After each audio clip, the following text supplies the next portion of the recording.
غنی کا دل آویز تذکرہ کہ جن کے علاوہ دنیا میں کوئی ایسا شخص نہیں ہوا جس کے نکاح میں کسی نبی کی 2 بیٹیاں آئی ہوں۔ اعلان نبوت سے پہلے نبی کریم صلی اللہ علیہ وسلم نے اپنی بیٹی رقیہ کو ان کے نکاح میں دیا۔ بدر کے روز وہ فوت ہو گئیں تو اپنی دوسری بیٹی ام کلثوم کو ان کے نکاح میں دے دیا۔ آپ پہل ایمان لانے والوں یعنی السابقون الاولون میں شامل ہیں، عشرہ مبشرہ میں سے ہیں۔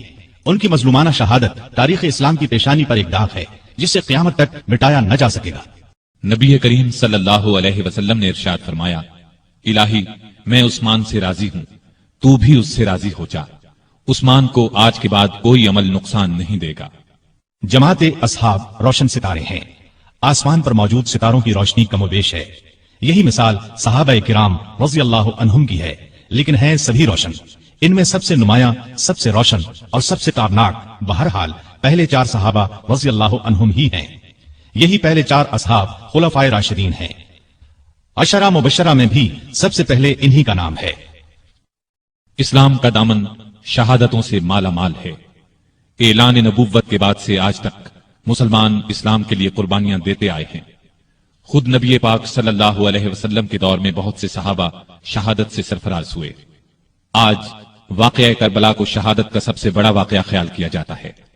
ایسا خیال کرنے والے سیدنا عثمان غنی رضی اللہ عنہ کی شہادت کے واقعے کو نظر انداز کر دیتے ہیں۔ سیدنا عثمان غنی رضی اللہ عنہ کی شہادت حد درجے مظلومانہ شہادت ہے۔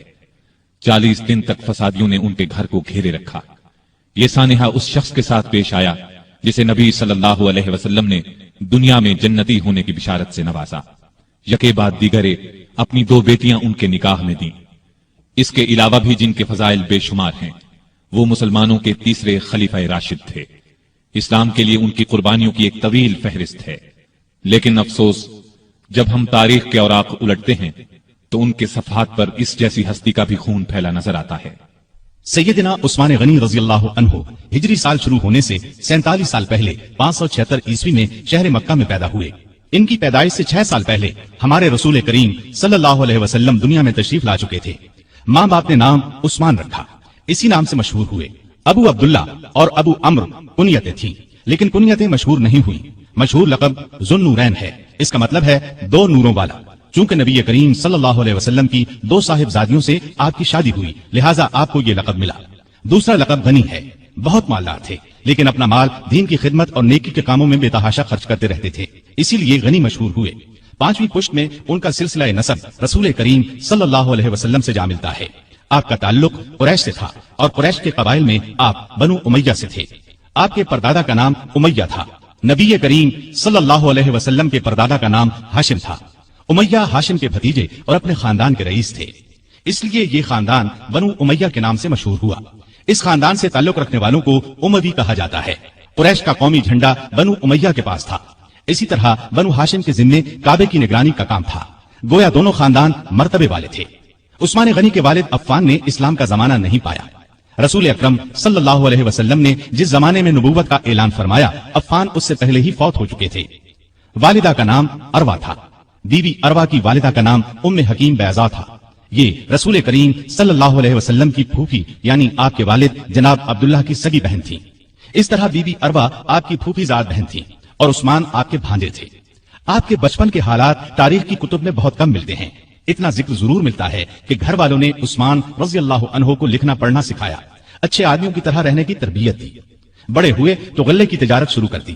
بہت ایماندار تاجر تھے، کاروبار خوب چمکا، بہت دولت مند ہو گئے، لیکن انہوں نے اپنی دولت کو فضول کاموں میں خرچ نہ کیا، نیکی کے کاموں میں خرچ کرنے لگے۔ اس زمانے میں شراب پینے کا رواج تھا، بہت کم لوگ اس بری عادت سے بچے ہوئے تھے، لیکن عثمان نے کبھی شراب کو ہاتھ تک نہ لگایا۔ یہی وجہ تھی کہ قریش کے لوگ ان کی بہت عزت کرتے تھے۔ عثمان غنی رضی اللہ عنہ 34 سال کے تھے کہ رسول پاک صلی اللہ علیہ وسلم نے اپنے نبی ہونے کا اعلان فرمایا۔ ابو بکر رضی اللہ عنہ نے ان کے سامنے بھی اسلام کی خوبیاں بیان کی اور ان کے درمیان دوستی بھی تھی۔ چنانچہ اسلام کی خوبیاں سن کر ان پر فوری اثر ہوا۔ نبی صلی اللہ علیہ وسلم کی خدمت میں حاضر ہونے اور اسلام قبول کرنے پر آمادہ ہو گئے۔ ایسے میں آپ صلی اللہ علیہ وسلم خود وہاں تشریف لے آئے اور آتے ہی فرمایا، اے عثمان، اللہ کی جنت قبول کر، مجھے اللہ نے تیری اور تمام خلقت کی ہدایت کے لیے بھیجا ہے۔